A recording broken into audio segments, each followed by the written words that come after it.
Good morning everyone, and welcome to another sunny day at the allotment journey. Today we had a bit more rain overnight, and so today I'm hoping I'm going to get all of this topsoil moved into the beds that I laid out yesterday inside the net tunnel. Oh, be careful as the drips start to drip off the framework. But yeah, so after all that day of screwing these beds together the other day, now it's time to start to fill them all up, which isn't going to be too bad because I've only literally got to go from here to out there, so it's not going to be difficult to do, not going to be too time consuming hopefully. So I'm going to crack on with that, and I'll catch up with you when I've moved some of this mud. Right, well then let's get this show on the road then and start filling some of this topsoil.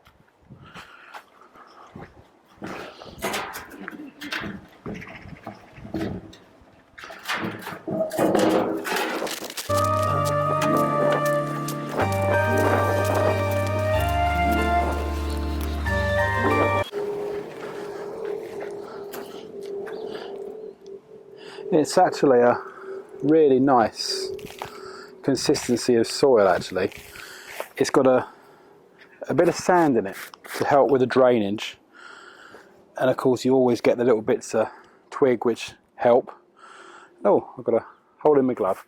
Yeah, so but as I said, what I'm going to do is I'm going to fill the beds, and then I'm going to add some of the Dalefoot double strength just to give it a good boost up, because I'm going to be putting Brassicas in here, and as you all know, Brassicas love a good feed, so that's what I should be doing, filling those and then digging that into it as well, just to give it a boost up.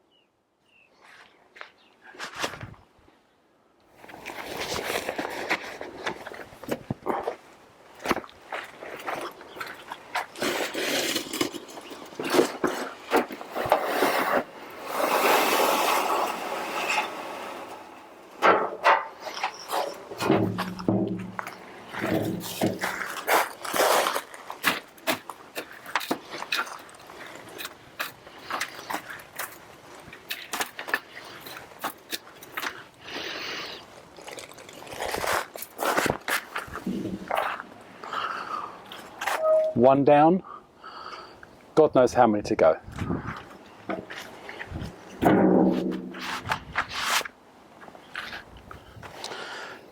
So yeah, that's sort of like 3/4 or so filled now. And so what I'm going to do now is, this is the stuff that I buy in directly from Dalefoot, and it's this is their double strength, just to give everything a good old boost. It's got feed in it that should last for about 2 years, helps with reducing the level of watering because it has wool actually mixed into the compost, so that helps with a little bit of water retention. It's all fully organic, and it's organic association approved. And yeah, it's just a fantastic compost. We've been using it, I've been buying it directly from them now for a good four or so years now, and all of the compost that's inside the polytunnel, that is all using the Dalefoot stuff, and it proves it works, because in now that hot weather we've had, the level of watering that was required dropped drastically because of this. And yeah, they do all different ones. They do vegetable compost, they do this double strength, they do a tomato, a seed potting mix, which is very good because obviously you don't need really high nutrients in your mix when you're doing your seedlings. And they also do the ericaceous as well, for planting things like your blueberries, which we've got in the pots in the fruit cage. Also, I believe if you're planting your bulbs in, I think they do a mix specifically for bulbs. So yeah, they got everything covered. And yeah, check out their website. I'll try and pop the link below the video. But yeah, they're brilliant. And if you've got an allotment, they do also do a discount where you get a little bit cheaper for allotment growers if you have an allotment site. So yeah, it's worth checking them out. And there's no way they're sponsoring this video or anything to do with them. I'm only telling you about it because I've been using it for so long, and I just think it's absolutely fantastic stuff. And I was lucky enough to meet them at Hampton Court. I met the owner of it at Hampton Court Flower Show, and just really nice people, really nice to deal with. So let's just crack on and empty this in.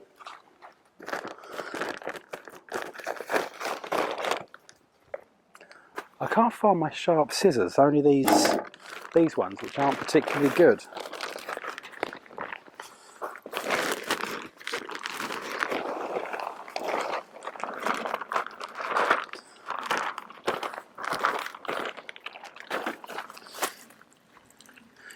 So I mean, yeah, it's absolutely fantastic stuff and full of all bracken and bits to help with the moisture and everything. Yes, brilliant stuff.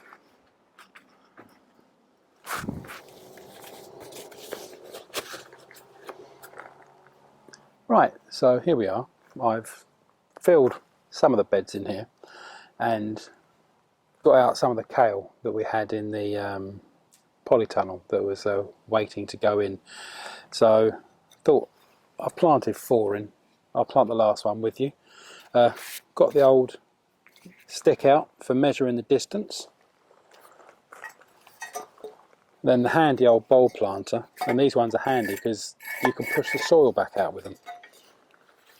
So just in, nice and deep, because obviously it's a brassica, so as we know they like to be planted nice and deep.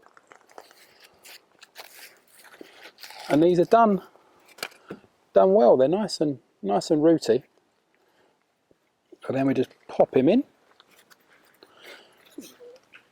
nice and deep. Firm him in, so he's nicely in.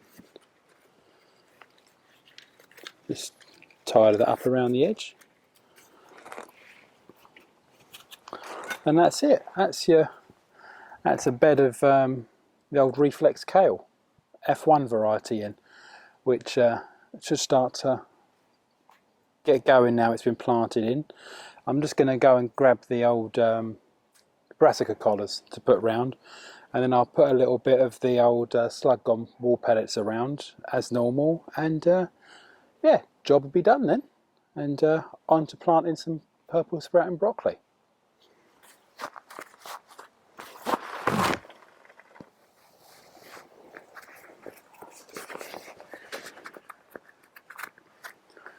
So we planted in those kales and just put in some of the purple sprouting broccoli that we had in the tunnel as well.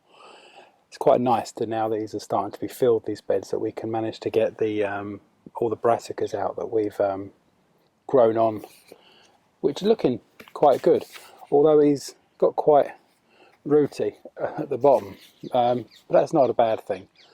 But yeah, no, the plants are looking really good, really healthy, and yeah, it's just nice to be able to actually get them out of stock from the polytunnel and get them into the net cage, which we had done specifically for growing all these bits and pieces. So let's just pop this last one in. Again, all brassicas, nice and deep. firm him in.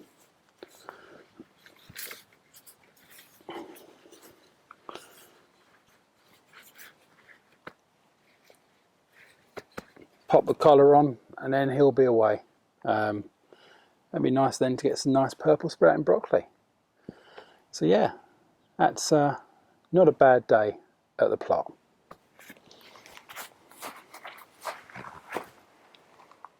So yeah, that's it. I think we'll end this blog here, I think.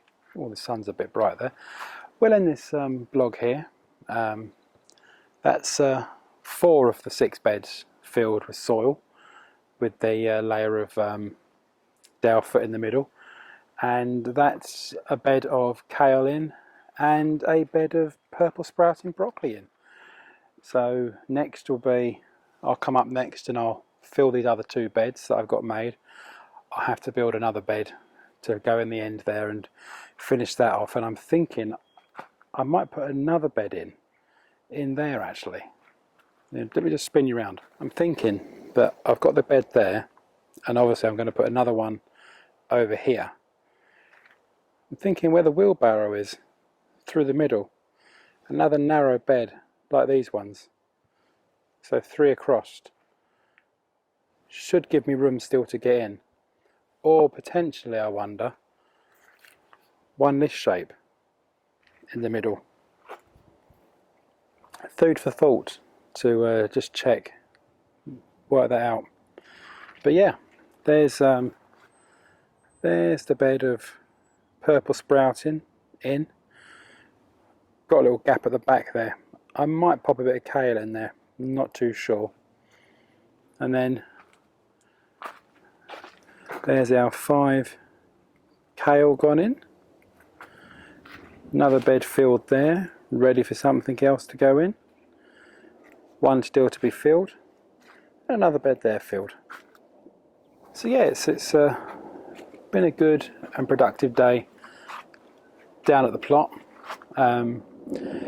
This is the time of the year when you just get your last few winter bits in, if you've got any left to go in, and then you start doing all your jobs to get ahead and get cleared out and ready for the next year and get all your little jobs done, which judging by this little bit, round where the orchard is, I just need to tidy all this up over winter, and then here I'm going to put in some more cordon fruit trees. So I've got myself some nice jobs, and then of course obviously sorting out the bits that need to be done on the big plot. And we could be having a new little bit being done to the polytunnel. So in some future videos you might be seeing that this polytunnel will be looking slightly different. So I'm going to say goodbye to you all for this little video, and I will catch you next week with some more adventures from the allotment journey. And I might do a little tour soon, just to show what's going on through the plot now we're getting further on into the year. But again, if you like these videos, please like and subscribe and comment below. And if there's anything you'd like to see in any future videos, then please comment below, and we'll see what we can do. Take care. Bye bye.